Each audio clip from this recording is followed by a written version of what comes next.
মুভির শুরুতে এক ব্যক্তি তার হাতে ঘটি নিয়ে ধাবাতে আসে। ধাবার ওয়েটার এসে বলে বাইরের খাবার এখানে নিয়ে আসা বারণ আছে। ওয়েটারের হাতে ঘটি দিয়ে বলে এটা বাইরের খাবার না, এর ভিতরে অস্থি আছে। ওয়েটার তো ভয়েই কিছু বলবার কথা ভুলে যায়। ওয়েটারকে 500 টাকার নোট দেখালে হঠাৎ করে হাওয়া এসে 500 টাকার নোটটি উড়িয়ে নিয়ে যায় জঙ্গলের ভিতরে। সেই ব্যক্তি 500 টাকা খোঁজ করবার জন্য জঙ্গলের ভিতরে চলে যায়। জঙ্গলের ভিতর দিয়ে হাঁটতে হাঁটতে হঠাৎ করে এক মহলের গেটের সামনে গিয়ে দাঁড়ায়। 500 টাকা উড়ে গেটের ভিতর দিয়ে মহলের ভিতরে চলে যায়। সেই লোকটিও গেট টপকিয়ে মহলের ভিতরে প্রবেশ করে। মহলের ভিতরে দেয়ালে কি সব চিত্র আর্ট করা। এক পাশের দেয়ালে দোল খাওয়া আয়না, আবার অন্য পাশে হাজার হাজার চোখ আর্ট করা। এই সকল দেখে সে খুবই ভয় পেয়ে যায়। হঠাৎ করে তার পিছনের গেট আটকে যায়। মেঝেতে কি সকল আর্ট করা। এই সকল দেখে তার গলা শুকিয়ে যায় ভয়ে।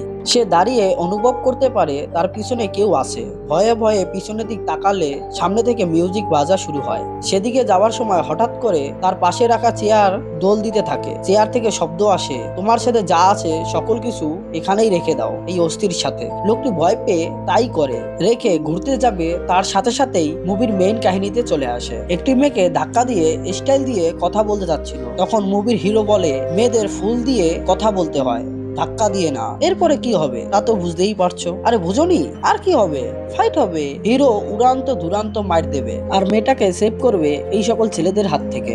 রাজুর দাদি সকলকে ভুলে যাওয়ার প্রবলেম আছে। হঠাৎ হঠাৎ সকলকে ভুলে যেত। তার শুধু মনে থাকতো তার হাজবেন্ডের কথা। তার হাজবেন্ডের কথা ভাবতে ভাবতে সকলকেই ভুলে যেতেন। একদিন হঠাৎ করে মেলার মধ্যে অচেতন হয়ে পড়ে যায়। দাদিকে কোনোভাবে ঠিক করে বাড়িতে নিয়ে আসে। রাজু বলে আমি তোমাদের সকলকে রেখে চলে যাব, হয়তো তুমি দাদাজির কথা চিন্তা করা বন্ধ করবে, নয়তো আমি চলে যাব। রাজু চলে যাওয়ার কথা শুনে দাদি ভয় পেয়ে বলে আমি আর তার কথা চিন্তা করব না। রাজু ইমোশনাল হয়ে দাদিকে দিব্যি দেয় যাতে আর সে চিন্তা না করে। দাদি বলে হ্যাঁ আমি আর চিন্তা করব না তার কথা। রাজু জগ থেকে গ্লাসে জল ঢালতে ঢালতে রাজু বলে দিব্যির কথা মনে রাখো শুধু। দাদি বলে কোন দিব্যির কথা মনে রাখবো বেটা? রাজু জাস্ট অবাক। পিছনে চলে এসে তার বান্ধবীকে বলে এ তো গাজনিরও দাদি নিকলা। পরের দিন করিম মোল্লা আসে। দাদি বলে আসো হরি বিষ্ণু। হরি বিষ্ণু বলে ও সরি, করিম মোল্লা বলে নাম ভুলে যাও ঠিক আছে, গেট আপ দেখে তো চিনতে পারো আমি মুসলিম। রাজু বলে মেয়ে দেখতে গিয়েছিলে, তার কি হলো? করিম মোল্লা তার বিয়ের ফটো দেখায় রাজুকে। সেই ফটোতে জুম করে দেখতে পায় তার দাদাজিকে। দাদিকে দেখিয়ে কনফার্ম করে সেই দাদাজি কিনা। দাদি কান্না করে দিয়ে বলে হ্যাঁ এটাই তার হাজবেন্ড। রাজু আর দেরি না করে পরের দিনেই চারমিনারের উদ্দেশ্যে চলে যায়। চারমিনারে এক পুরনো বন্ধুর সাথে দেখা হয়। তার অটোতেই যাবার সময় হঠাৎ করে এক বিউটিফুল চোখ তার চোখে পড়ে। টোটো ড্রাইভার হাতন ঘুরিয়ে টোটো থেকে নেমে যায়। অবাক হয়ে তাকিয়ে থাকে, এত সুন্দর মেয়ে কি করে হয়। সে সেই মেয়ের পিছু করে গির্জায় চলে আসে। বাচ্চা এক মেয়েকে বলে ওই মেয়েটাকে তার পছন্দ হয়। বাচ্চা মেয়েটা জোরে সকলের সামনে এঞ্জেলকে বলে দেয়। কিছু সময় পর জানতে পারে এই বাচ্চা মেয়েটার হার্ট ট্রান্সফার করতে হবে। রাজু আর অন্য কিছু চিন্তা না করে সেই বাচ্চা মেয়েটার জন্য 3 লাখ টাকা ডোনেট করে দেয়। নাম লিখবার কথা বললে রাজু বলে একটি ফটো তুলে রাখো, এবার এই ফটোটাকে সকল জায়গায় সরিয়ে দাও ব্যানার করে। মেয়েটি অবাক হয়ে তাকিয়ে থাকলে রাজু বলে বাচ্চাটির চিকিৎসা করাও, সকলকে পাবলিসিটির ভূতে ধরেছে। এই বলে সে চলে যায়। এঞ্জেলকে এই সকল কথা বললে এঞ্জেল রাজুর ফটো দেখতে চায়। ফটো দেখে রাজুর প্রেমে পড়ে যায় এঞ্জেল। পরের দিন পুলিশ স্টেশনে গিয়ে অফিসারকে সকল কথা বলে তার দাদাজি কিভাবে হারিয়ে গেছে সেই সকল বর্ণনা দেয়। তার চিন্তায় তার দাদিজি ডিপ্রেশনে পড়ে সকলকে ভুলতে যাচ্ছে দিনকে দিন। অফিসার বলে ওকে দেখছি কি করতে পারি। পরের দিন আসে চার্জে, কনফেশনার বক্সে যায়। সেখানে গিয়ে তার প্রেমের কথা বলে। ও পাশে এঞ্জেলি বসে কনফেশন শুনছিল। সে বলে তুমি প্রেম করেছো, কোনো অপরাধ করনি, চলো তোমার লাভ লাইফ যাতে সাকসেস হয় তার জন্য প্রে করি। প্রে করার সময় রাজু দেখতে পায় এঞ্জেলকে কফি হাউসে বসেছিল। তখন এক খুব সুন্দর মেয়ে কফি হাউসে প্রবেশ করে। রাজুর সামনে সুটকেস ভর্তি টাকা রাখে, বলে 1 করোড়। রাজু বলে আমি তো 5 করোড় আনার কথা বলেছিলাম, এ তো অল্প টাকা নিয়ে চলে এসছো, ভিখারি ভাবছো নাকি? পুলিশ মামা বলে তুই এর উপর রাগ দেখাচ্ছিস কেন, এ কে? রাজু বলে আমি কি জানি এ কে। ম্যাডাম তুমি কে, এত টাকা কেন, আমাকেই বা কেন, অন্য কাউকে ভাবছো না তো আমায়? ভৈরবী বলে তোমার দাদাজি আমার দাদাজির উপকার করেছিল, তাই সে তোমার দাদাজির জন্য সুটকেস ভর্তি করে টাকা পাঠিয়েছে। তোমাকে খোঁজ করবার জন্য তোমার গ্রামে গিয়েছিলাম, সেখান থেকে শুনতে পাই তুমি এখানে আছো, তাই এখানে চলে এসেছি। সম্ভবতই যা হয় কি হয় জানো না, চোর এসে সুটকেসটি নিয়ে পালিয়ে যায়। 10-15 জনের মাঝে নিয়ে ফেলে রাখে। রাজা সাহেবের মাস্ট এন্ট্রি হয়। সেই একটা অ্যাটিটিউড নিয়ে মাস্ট ফাইট সিন শুরু হয়। দুজন বাইকার রাজা সাহেবের হাত ধরে টান দিতে তারা দুজনেই উড়ে চলে আসে। রাজা সাহেব উড়ন্ত বাইককে দুরন্ত শট দেয়, বাইক ছুড়ে মারে, বাইকার উড়ে যায়। অন্যজন কোথায় যায় জানি না। শিকল ছুঁড়ে মারে। 4-5 জনের বাইকারের সামনের চাকা এমন ভাবে তুলে ফেলে মনে হয় যেন রাজা সাহেব তার রথের ঘোড়ার সামনের পা তুলে দিয়েছে। তাই দেখে ভয়ে সুটকেস নিয়ে পালিয়ে যায় একজন, সুটকেসকে ঝুলিয়ে দেয় উপরে। রাজু উপর থেকে জাম্প মারে, সুটকেস নিয়ে নিচে পড়ে। ভৈরবী রাজুকে জড়িয়ে ধরে থ্যাংক ইউ বলে। রাজু বলে থ্যাংক ইউ এইভাবে বলতে হয় না, থ্যাংক ইউ বলতে হবে এইভাবে। বলে তাকে ঘুরিয়ে দু হাতের মধ্যে নিয়ে নেয়, নিয়ে বলে মন থেকে ঠোঁটের কাছে কথা আসতে হবে। এই সিন অ্যাঞ্জেল দেখে নেয়, সে বলে আমি মুভ অন করতে চাই, বলে সে চলে যায়। রাজু ভৈরবীকে বলে তুমি কি চাও? আমার পেয়ারি অ্যাঞ্জেল তোমাকে আমাকে এইভাবে দেখে সে চলে যাক আমার লাইফ থেকে, এটাই তুমি চাও? ভৈরবী বলে না না। রাজু বলে থ্যাংক ইউ দূর থেকে বলতে হয়, তুমি তো একবার আমার ঘাড়ের উপরে এসে পড়েছো। রাজুর বন্ধু বলে নান কোনোদিন প্রেম টেম করতে পারে না। রাজু বিশ্বাস করতে না চাইলে রাজুর বন্ধু একজন নানকে জিজ্ঞেস করে আপনারা কি প্রেম বা বিয়ে কিছু করতে পারেন? নান বলে না, আমরা কাউকে বিয়ে বা প্রেম করতে পারি না। আমাদের সুপার ডুপার হিরো রাজা সাহেবের মনটাই ভেঙে টুকরো টুকরো হয়ে যায়। তার বন্ধু তাকে দারুর শটের পর শট খাওয়ায়। মামু মানা করলে তাকে থাপ্পড় দেয়, উড়ন্ত থাপ্পড়ে দুরন্ত দূরে গিয়ে পড়ে যায়। তাকে দারু খাওয়িয়েছে বলে তার বন্ধুকেও থাপ্পড় মারে। এই সময় এন্ট্রি হয় ভৈরবী, ঠিক এক পরীর মতো। রাজুর নেশার ঘরে মনে করে তার এঞ্জেলই এসেছে, তাকে বসিয়ে বলে মরতে দাম তাক আমার সাথে থাকবে তো বলো, সকাল হতেই আবার পালিয়ে যাবে না তো? নেশার ঘরে বলছি বলে ভাবছো? পুরুষ নেশার ঘরেই সত্যি কথা বলে। আমার হাতে তোমার হাত দেও, তোমার জন্য জীবনও দিয়ে দেব।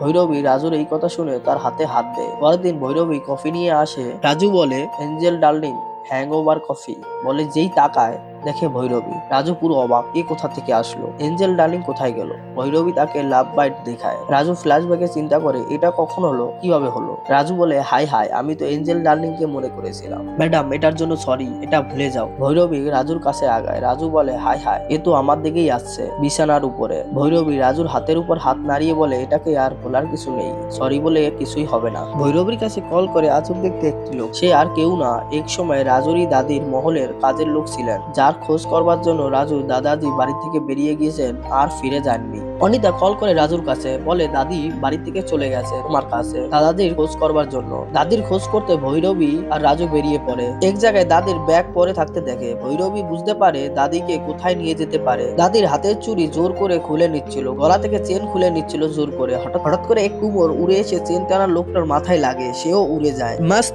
এন্ট্রি হয় ভৈরবীর। আরেকজনকে লাথি মেরে রাজুর পার সামনে ফেলে দেয়। রাজু তো ভৈরবীর ফাইট সিন দেখে অবাক, বস্তার গদির উপরে বসে ফাইট সিন দেখছিল। হঠাৎ করে ভৈরবীকে 3 দিক থেকে ধরে ফেলে। রাজু বলে এবার তো মামলা সিরিয়াস। ভৈরবী হেল্প চাই রাজুর কাছে। রাজু বলে এই কথা আমার এন্ট্রিতেই বলা দরকার ছিল, আমি আসতেই সাইড হয়ে যাওয়া দরকার ছিল।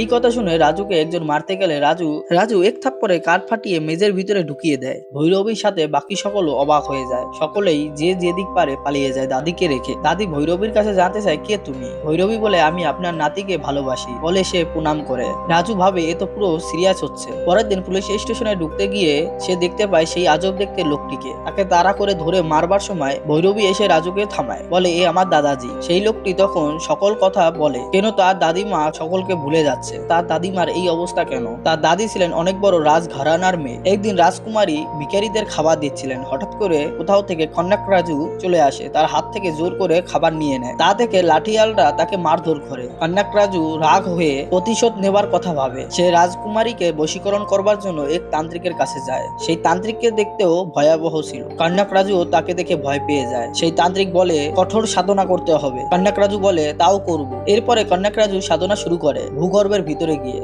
অতি ভয়াবহ ভাবে কন্যাক রাজু সাধনা সফল হয়। সেই সাধনার ফল নিয়ে যায় মহলে রাজকুমারীকে দেবার জন্য। তার জাদু বলে রাজকুমারীও সেই ফল গ্রহণ করে, তার বশীভূত হয়ে পড়ে। কিছুদিনের মধ্যেই তাদের বিয়ে হয়। কন্যাক রাজু মহলে সকল সোনা দানা এক বক্সে ভরে রাখে। লোক দেখাবার জন্য চাবি আমার হাতে দেয় আর সেই বক্স নিয়ে সে পালিয়ে যায়, আমাকে সকলের চোখে চোর বানিয়ে। এই সকল কথা শুনে রাজু ভৈরবীকে বলে খুঁজে বের করব, যেখানেই থাক সেখান থেকেই খুঁজে বের করব। তারা জানতে পারে কন্যাক রাজুর জঙ্গলের ভিতরে আছে। তারা 4 জন সেই বনের ভিতরে যায়, এক মহলে প্রবেশ করে। মহলটা আজব মানচিত্র ভরে আছে প্রতিটি দেয়ালে। রাজু তার দাদাজির ফটো দেখতে পায়। মামু বলে জঙ্গলের ভিতরে আম্মানিকা ঘর। মহলের ভিতরে সেই প্রথম দেখা লোকটাকে দেখতে পাওয়া যায়, শিকড় দিয়ে বেঁধে ঝুলিয়ে রাখা। রাজু তার দাদাজিকে সকল জায়গায় খুঁজতে থাকে। এক ঘর লাথি মেরে খুলে ফেলে। বেঁধে থাকা লোকটা মুক্ত হয়ে যায়। দরজা খুলে তারা চারজন সেই ঘরে ঢুকে যায়। সোনা দানা কোটি কোটি টাকা সেই ঘরে পড়ে থাকতে দেখে। সেই ঘরে এক জায়গায় বক্সটিও দেখতে পায়। টাকা নিতে যাবে তখনই সেই লোকটি কোথা থেকে চলে এসে বাধা দেয়, বলে এই টাকায় হাত দিও না। রাজু বলে কোথায় কান্নাক রাজু,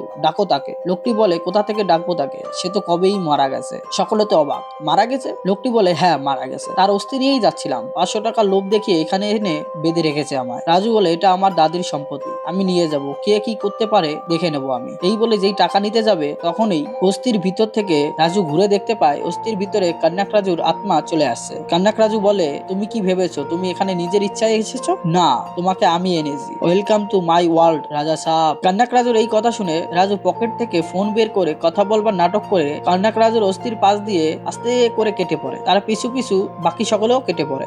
সকলে মিলে দরজার সামনে গেলে রাজু দরজার দিকে তাকিয়ে দেখে দরজাই নেই। রাজু বলে এখানে তো দরজা ছিল তাই না? লোকটি বলে এটা ঘর না, মায়ার মহল। এখানে একবার আসলে আর কেউ দাদাজির অর্ডার ছাড়া বেরাতে পারে না। এটা বলতে তো নেই কিন্তু আপনার দাদাজি 1 নম্বরের পাগল ভূত। মামু বলে চুপ থাকো, আমি আসবার সময় অন্য আরেকটি দরজা দেখে এসেছি। সেই দরজা দিয়ে সকলে বের হতেই হঠাৎ করে জঙ্গলের ভিতর দিয়ে কোথা থেকে ট্রেন চলে আসে। সকলে তো অবাক, ভয় পেয়ে যে যার মতো আবার সেই মহলে ঢুকে যায়। সকলে আবার খাজানার ঘরে যেতেই শ্মশানে চলে আসে। এক চিতার উপর থেকে কান্নাক রাজু নেমে আসছিল। রাজু বলে চলো দাদাজির সাথে আলাপ করি গিয়ে। মামু বলে পাগল হয়ে গেলি নাকি? রাজু বলে তাহলে আর কি দেখছো, পালাও। সকলে যে যার মতো লুকিয়ে পড়ে। রাজু এক দিয়া হাতে ধরে বলে মা দুর্গা, দুর্গা মা বাঁচিয়ে নাও মা।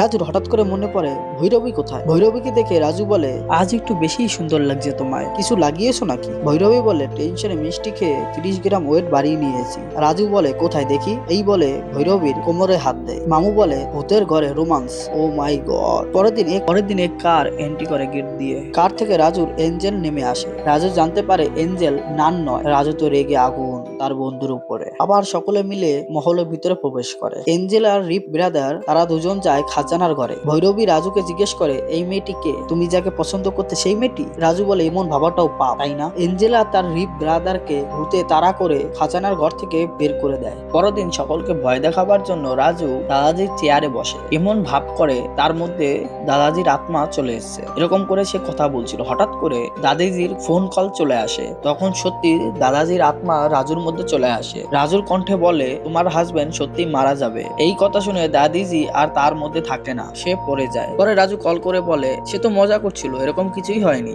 দাদি বারবার কল করে বলে রাজু জাস্ট একটু মজা করছিল। রাজু ভয়ের কণ্ঠে বলে তোমাদের মধ্যে কেউ কি ভূত তাড়াবার ওঝাকে জানে?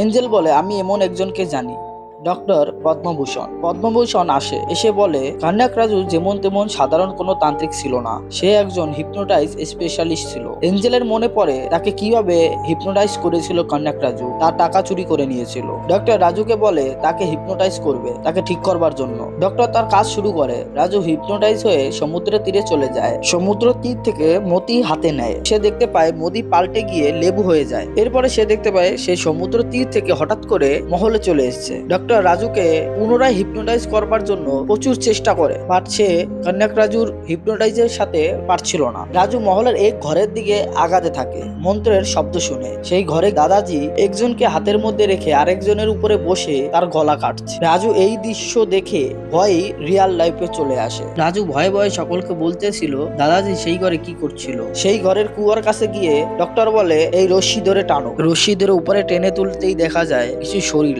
মাথাবিহীন। এই দৃশ্য দেখে রাজু ও তার বাকি সকলেই ভয়ে পালিয়ে যায় সেই ঘর থেকে।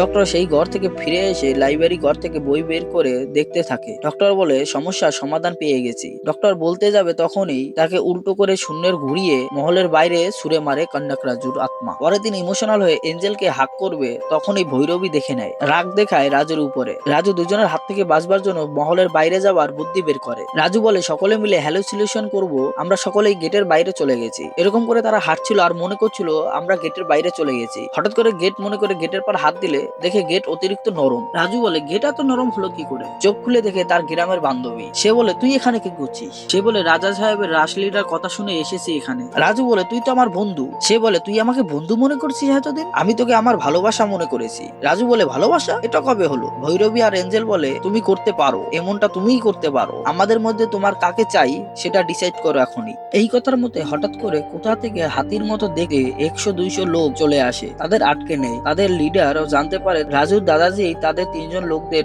বলি দিয়েছে। সেও রিভেঞ্জ নেবে বলে ঠিক করে 3জনের পরিবর্তে 3জন সে মেয়ে 3জনকে নিয়ে যায় বলি দেওয়ার জন্য। রাজু ফাইট করবার চেষ্টা করে বাট এদের সাথে পেরে ওঠে না, সকলেই তার উপরে উঠে পড়ে। রাজুর মনে পড়ে ডক্টরের বলে দেওয়া কথা, একটি ঘর খুলতে বারণ করেছিল ডক্টর। রাজু আর কিছু না ভেবে সেই ঘরেই দরজা ভেঙে ঢুকে পড়ে। এরপরে সকল কিছু উল্টো হয়ে যায়। রাজুর মধ্যে দাদাজির আত্মা চলে আসে। রাজুর মাস্ট এন্ট্রি হয় রাজা সাহেবের মতো। দাদাজি চেয়ারে বসে সিগার মুখে দিয়ে সকলকে উপরে তুলে নেয়। রাজুকে লিডার মারতে আসবে তখনই শুনলেই তাকে ছুঁড়ে মারে মেজের উপরে। বাকি সকলে ভয় পেয়ে উপর থেকে নিচে নামতে থাকে, কেউ দেয়াল বেয়ে কেউ খাম বেয়ে নিচে নামতে থাকে। রাজু জাদু বলে একবার উপরে একবার নিচে তাদেরকে মারতে থাকে টেনিস বলের মতো। তাদের সকলের হাড় গোড় ভেঙে পড়ে থাকে। এই দৃশ্য দেখে 3জন হিরোইনই রাজুর উপরে ইমপ্রেস হয়ে যায়। রাজু তাদের সামনে এসে জানতে চায় তুমি ঠিক আছো তো?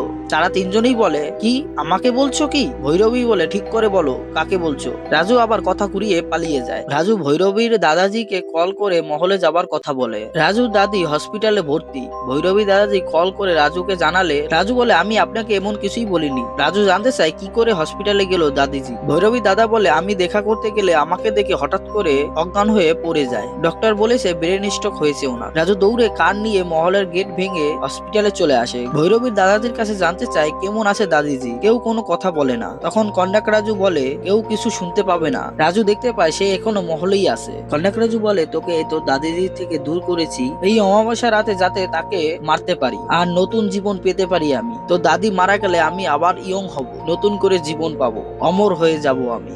রাজু রাগ হয়ে গিয়ে মশাল দিয়ে কন্যাক রাজু সকল ধনরত্ন জ্বালিয়ে দেয়। কন্যাক রাজু আত্মা এসে বলে এটাও আমি তোকে দিয়ে করাচ্ছি, তুই এখনো হসপিটালিতেই আছিস তোর দাদির কাছে, দেখ তোর দাদিকেই তুই পোড়াচ্ছিস। রাজু দেখে সত্যি সে হসপিটালে তার দাদিকে সে জ্বালাচ্ছে। সে আগ নিভাবার জন্য চেষ্টা করে, কোনোভাবে সে আগ নিভিয়ে দেয়। আবার সে তার মাথায় জোর দিয়ে চিন্তা করে সে আসলে এখনো মহলেই আছে। টাকায় লাগানো আগ নিভাবার জন্য কন্যাক রাজু তাকে দিয়ে এই সকল করাচ্ছে। আবার সে চিন্তা করে হয়তো সে হসপিটালিতেই আছে। হসপিটালে দাদির পা ধরে কান্না করতে করতে বলে এবার আমি কি করব, কি করে বাঁচাবো তোমায়? রাজু বসে ডক্টরের বলে দেওয়া কথা চিন্তা করে, সেলফ হিপনোটাইজ করবার কথা চিন্তা করে। বাট সে বহু চেষ্টা করেও পারছিল না। দাদিমার নাম ধরে চিল্লিয়ে উঠলে ফাইনালি সে সেলফ হিপনোটাইজ করতে পারে। কন্যাক রাজুর আত্মাও এবার চিন্তায় পড়ে। সে এবার রাজুকে তার বশীকরণ করবার চেষ্টা করে কিন্তু করতে পারে না। রাজু আবার আগ লাগিয়ে দেয় মহলের চারিদিকে। কোথা থেকে জল চলে আসে, সেই জলে কুমিরও চলে আসে। লড়াই করতে থাকে, সেই কুমিরের সাথে রাজু লড়াই করতে থাকে। লড়াই করতে করতে বড় একটি ব্রেক কুমিরের মাথায় ঢুকিয়ে দেয়, লেজ ধরে ঘুরিয়ে ছুঁড়ে মারে। রাজু মহলের সকল স্থানে আবারও আগ লাগাতে থাকে। লাইট বন্ধ হয়ে যায়। রাজুর ছায়া থেকে তার এই শত্রু তৈরি হয়। তাদেরকে রাজু মার দিলে সেই মায়ের রাজুর শরীরেই লাগে। রাজু বুদ্ধি করে আগ লাগিয়ে দেয় মূর্তির উপরে। এরপর তাদের মারলে রাজুর শরীরে লাগে না। রাজু বলে এবার আও শালো, পেট সে আতরি নিকালকে গিটার বাজাউঙ্গা। একের পর একের ঘাড় থেকে মাথা আলাদা করে দেয়। কন্যাক রাজু তার গুরুকে ডেকে আনে, জানতে চায় সে কি করে এই সকল কিছু করছে। গুরুদেব বলে চিন্তা শক্তি দিয়ে, তাকে না ফিরাতে পারলে সে সকল কিছুই কন্যাক রাজু শেষ করে দেবে। কন্যাক রাজু তার গুরুকে তার মধ্যে আসতে বলে, তার সাথে মিলে রাজুর সাথে লড়াই করার কথা বলে। তারা দুজন মিলে এক বিশাল দানবের রূপ ধরে রাজুকে হাতের মুঠোর ভিতরে ধরে রাখে, তার প্রাণবায়ু শুষে নিতে থাকে। রাজু তখন তার চোখ বন্ধ করে তার দাদির কথা চিন্তা করে। দাদিমা বলে রাজা সাহেব, মা দুর্গার অংশ তুমি, ওঠো আর মারো ওই দানব। এই কথা শুনে রাজুর মধ্যে অলৌকিক শক্তি চলে আসে। সহস্র চক্রের অন্তিম অবস্থায় চলে আসে। রাজুর মধ্যে ভগবানের কিছুটা শক্তি চলে আসে। এই ঘুষিতেই সেই দানবের জীবন লীলা শেষ করে। দাদাজির অন্তিম ক্রিয়া করার সময় দাদিকে ফটো দেখিয়ে বলে কি করে কি হয়ে গেল। দাদি বলে কে এ? রাজু বলে তুমি একে চিনতে পারছো না? দাদি বলে না, আমি একে চিনি না। রাজু তো খুশ। এর কিছুদিন পরে রাজা সাহেবকে খুঁজবার জন্য তারা 3জনেই আসে। তারা 3জন বলে যে আগে খুঁজে বের করবে রাজা সাহেবকে, রাজা সাহেব তার। এই কথা শুনে রাজা সাহেব ভয়ে পালিয়ে যায়। এক জায়গায় গিয়ে সে দেখতে পায় তার মতনই আর একজন বসে আছে, হাত দিয়ে কিছু তো একটা করছে। ভয়ঙ্কর এক লোক দেয়। এতেই শেষ হয় দা রাজা সাহেব। ওয়েট অ্যান্ড সি রাজা সাহেব সেকেন্ড পর্ব। Thank you.